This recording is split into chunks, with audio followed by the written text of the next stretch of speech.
Hello students, SV academy Rawla के online platform पर online classes में आपका बहुत बहुत स्वागत है। जैसा कि हम पढ़ रहे थे कक्षा 12 के इतिहास विषय का लेसन नंबर 3 बाह्य आक्रमण और आत्मसातीकरण। तो उसके दौरान हमने पढ़ा था यूनानी आक्रमण और उसके प्रभाव। तो यूनानी आक्रमण के प्रभाव पढ़े थे हमने कि किस प्रकार मुद्राओं पे, कला और मूर्ति कला पे, किस प्रकार व्यापार और वाणिज्य पे सांस्कृतिक प्रभाव पढ़े और किस प्रकार से उसका विलीनीकरण हुआ। तो किस प्रकार से यूनानी उनका संस्कृति का भारत में प्रभाव पड़ा और किस प्रकार से विलीनीकरण हुआ और किस प्रकार से वो भारत में ही आत्मसात होकर भारतीय समाज और संस्कृति की मुख्य धारा में विलीन हो गए। तो यहाँ तक हमने इसको पढ़ा था। तो उसके बाद हम पढ़ते हैं यूनानी आक्रमण के पश्चात शक यानी सिथियन। तो शक और सिथियन एक ही बात है, यानी कि या तो उनको शक कह लें या सिथियन कह लें। तो ये मूल रूप से मध्य एशियाई थे और चीन की ऊंची जाति से इनका संबंध बताया जाता है। तो उन्होंने इनको क्या किया था, अभी उखाड़ कर फेंका था और भारत की और ये आए, भारत को उन्होंने आजमाया। तो पढ़ते हैं हम शक और यानी कि सिथियनों के बारे में। ये मूल रूप से मध्य एशियाई थे, यानी कि मध्य एशिया के निवासी थे। इनको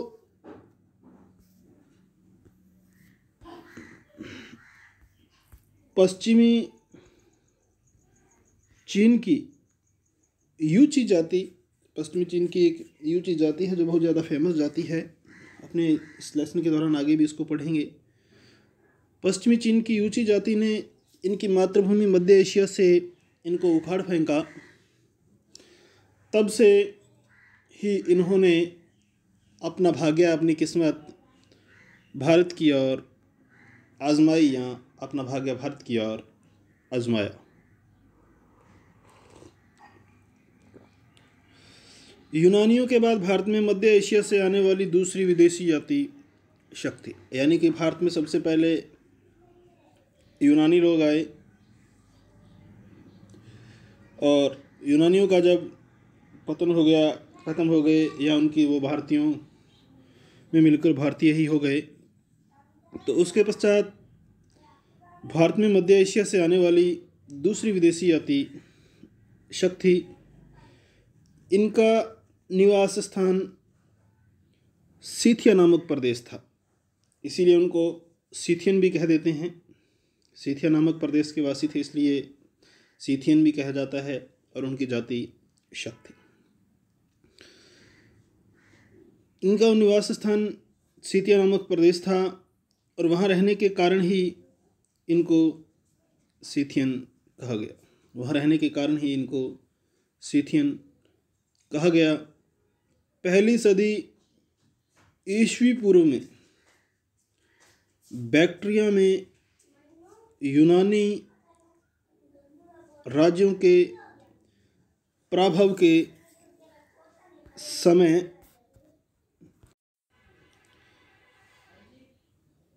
पहली सदी ईस्वी पूर्व में बैक्ट्रिया में यूनानी राज्यों के प्रभाव के समय कुषाणों से पराजित शक पार्थियनों को पराजित करते हुए बोलन दर्रे का मतलब होता है पहाड़ी क्षेत्र का जो तंग रास्ता होता है जहाँ से आवाजाही बड़ी मुश्किल होती है, उसको कहते हैं। तो बोलन दर्रे को पार करते हुए सिंधु घाटी और पश्चिम और उत्तर भारत में बस गए, पश्चिम और उत्तर भारत में जाकर बस गए। भारत में शकों का प्रारंभिक राजनीतिक इतिहास धुंधला है, यानी कि प्रारंभ में उनका राजनीतिक इतिहास कोई ज़्यादा महत्व नहीं रखता था, कोई ज़्यादा नहीं था। फिर भी निश्चयपूर्वक कहा जा सकता है कि भारत में शकों की 5 शाखाओं ने फिर भी निश्चयपूर्वक ये कहा जा सकता है कि शकों की 5 शाखाओं ने उस समय अपने राज्य कायम किए थे, अपने राज्य स्थापित किए थे। शकों की विभिन्न शाखाओं से संबंधित सिक्के और अन्य स्रोत उपलब्ध हैं, यानी कि इनकी शाखाओं से संबंधित विभिन्न सिक्के और अन्य स्रोत उपलब्ध हैं, यानी कि इनकी जानकारी करवाते हैं। एक शाखा अफगानिस्तान में थी जिसकी राजधानी या केंद्र कपीशा था।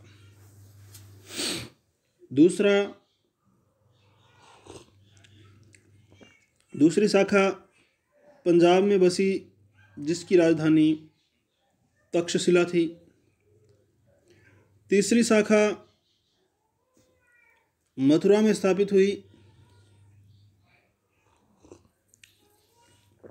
जिसने वहां 2 शताब्दियों तक यानी कि जिसने वहां 2 शताब्दियों तक शासन किया। चौथी शाखा ने पश्चिमी भारत में अपना राज्य स्थापित किया। चौथी शाखा ने पश्चिमी भारत में अपना राज्य स्थापित किया, जो चौथी शताब्दी के शुरू तक प्रारंभ रहा।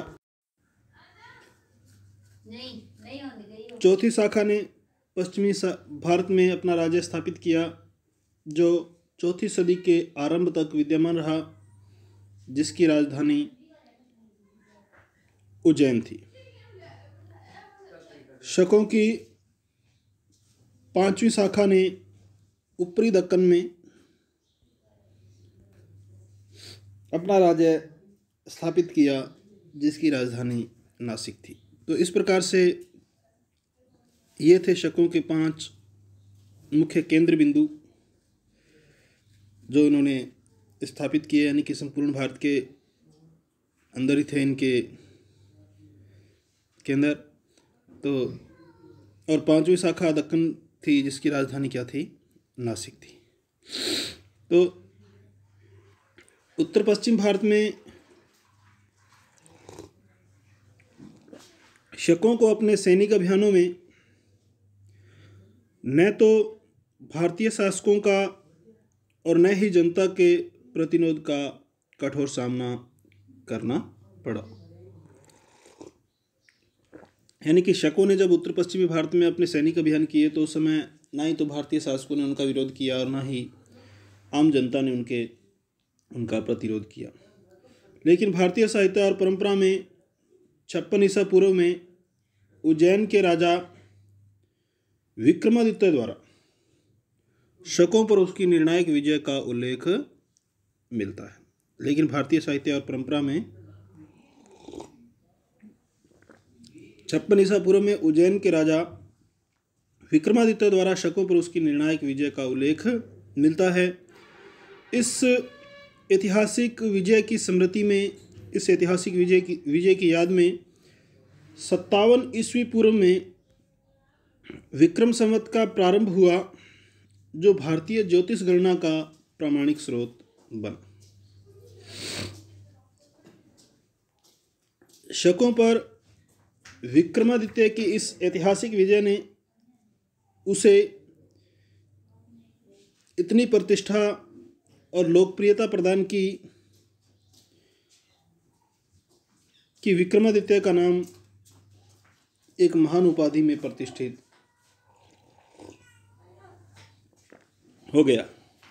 प्रत्येक राजा इस उपाधि को धारण करने के लिए लालायित रहता था, बड़ा उतावला रहता था। प्रतिष्ठा पराक्रम के महान प्रतीक के रूप में भारतीय राजा विक्रमादित्य की उपाधि धारण करने की प्रथा प्रचलित हुई थी। गुप्त सम्राट चंद्रगुप्त द्वितीय विक्रमादित्य की उपाधि धारण करने वाले राजाओं में सर्वाधिक ख्याति प्राप्त रहा, यानी कि सर्वाधिक प्रसिद्ध रहा, यानी कि सबसे ज़्यादा फेमस रहा है। पांचों शाखाओं में सर्वाधिक महत्वपूर्ण नासिक व उज्जैन शाखा थी। जो पांचों शाखाएं थी उनकी शकों की, सिथियनों की, तो उनमें नासिक और उज्जैन शाखा थी जो सर्वाधिक महत्वपूर्ण थी। मौलिक रूप से शक मौलिक रूप से जो शक हैं वो मध्य एशिया के रहने वाले थे और धीरे धीरे उन्होंने पश्चिमी भारत में अपना साम्राज्य स्थापित किया और धीरे धीरे उन्होंने पश्चिमी भारत में अपना साम्राज्य स्थापित किया। उज्जैन और नासिक के शक सर्वाधिक प्रसिद्ध हैं। नासिक के शकों में सर्वप्रसिद्ध नहपाग था। नासिक के शकों में सर्वप्रसिद्ध नहपाग था।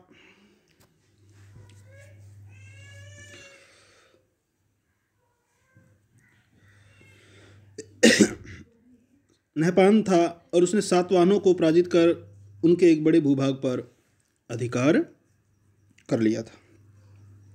किंतु 124 में ईस्वी में गौतमी पुत्र शतकर्णी ने नहपान का वध कर दिया, उसकी हत्या कर दी और जूनागढ़ के शिलालेखों से उसकी सैन्य सफलताओं तथा सुदर्शन झील की मरम्मत की जानकारी मिलती है। उसकी मृत्यु के बाद उज्जैन के शकों का क्या हो गया? पतन हो गया। अब आगे है शक शासक रुद्रदमन, यानी कि जो बहुत फेमस था। शक शासकों के वंशजों में जयदमन के पुत्र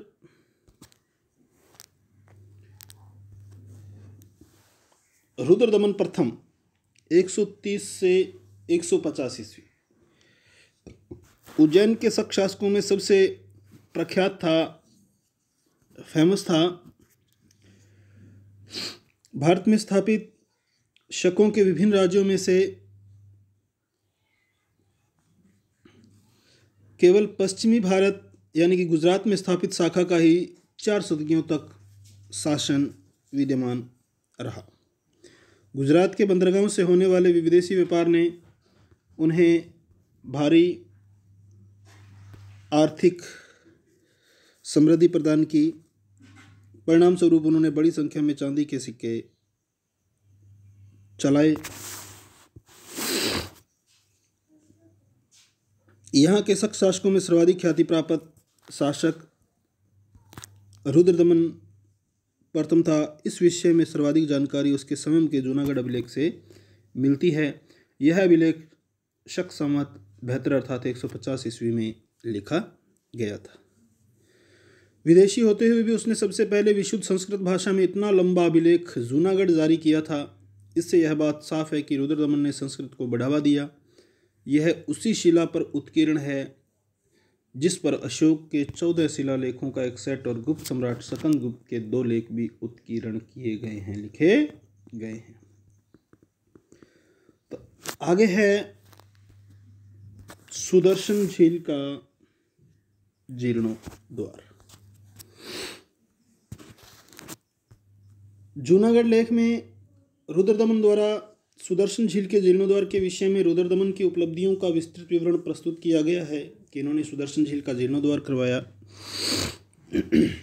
इसमें बताया गया है कि मौर्य सम्राट चंद्रगुप्त के गवर्नर पुष्यगुप्त ने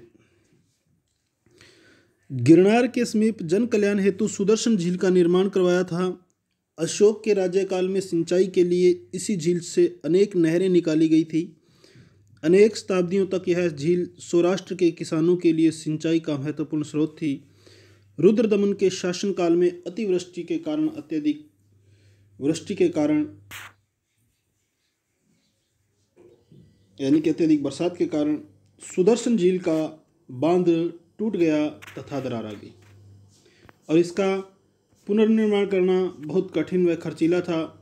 किंतु रुद्रदमन ने अपनी प्रजा की, अपनी जनता की भलाई के लिए उसके निजी सचिवों के विरोध के बावजूद अपने निजी कोष से, अपने व्यक्तिगत खजाने से विशाल धनराशि व्यय करके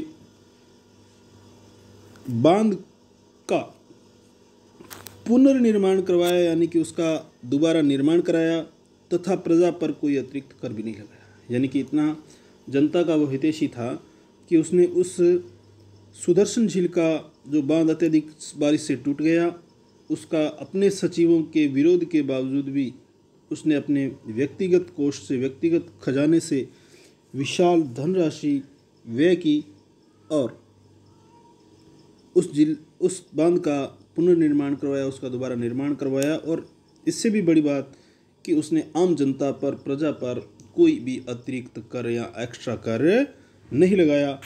सुदर्शन झील के जीर्णोद्वार का यह कार्य, सुदर्शन झील के जीर्णोद्वार यानी कि उसका पुनः सुधार किया, उसका पुनः निर्माण किया, यह कार्य उस समय के सौराष्ट्र प्रांत के गवर्नर सुविशाखा द्वारा, तो सुदर्शन झील का जो जीर्णोद्वार का जो सारा काम था, तो उस समय यह कार्य यानी कि सुदर्शन झील के जीर्णोद्वार का यह कार्य उस समय सौराष्ट्र प्रांत का कोई गवर्नर था, सुविशाखा।